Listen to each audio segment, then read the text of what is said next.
તો સૂત્રાપાડામાં પ્રશ્નાવાડા ગામે મકાનની દિવાલ ધરાશાયી થઈ છે।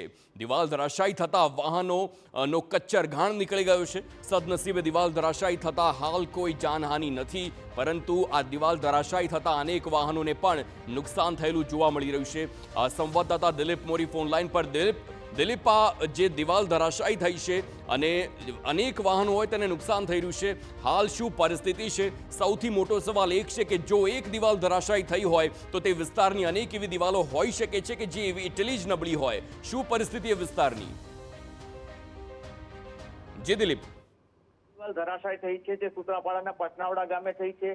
આ સિવાય ગઈકાલે સૂત્રાપાડા સિટીની અંદર એક મકાનનો રવેશ છે જે ક્ષતિગ્રસ્ત થયો હતો અને નગરપાલિકાની ટીમ દ્વારા તાબડતોબ તેને ઉતારવામાં આવ્યો હતો।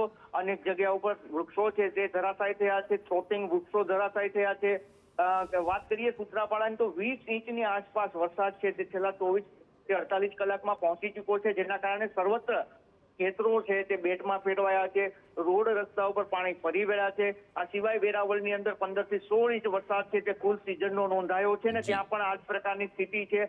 અનેક વિસ્તારો એવા છે જે પાણીની અંદર ગરકાવ થયા છે, પરંતુ જે રોડ રસ્તાઓ છે ત્યાં પાણી ફરી વળ્યા છે, મંદિરો છે ત્યાં પાણી ફરી વળ્યા છે। સમગ્ર જિલ્લાની અંદર સૂત્રાપાડા, વેરાવળ અને કોડીનાર આ 3 તાલુકાની અંદર સૌથી વધારે વરસાદ આ જિલ્લાની અંદર નોંધાયો છે। કોડીનારમાં 9 ઇંચ જેટલો વરસાદ ખાબક્યો છે, સૂત્રાપાડામાં 20 ઇંચ। અને બિલકુલ આભાર દિલીપ મોરી। હાલ જે પ્રકારના દ્રશ્યો જોવા મળી રહ્યા છે તો વરસાદ તો ચોક્કસથી છે અને તેના કારણે જ ક્યાંક ને ક્યાંક આખી દિવાલ ધરાશાયી થઈ હોય। હવે સવાલ એ જ છે કે જો એક દિવાલ ધરાશાયી છે તો આખા વિસ્તારમાં અનેક એવી નબળી દિવાલ હોઈ શકે છે કે જે આવનારા સમયમાં તૂટી શકે છે, જેનાથી લોકોએ સાવધાન રહેવાની જરૂર છે।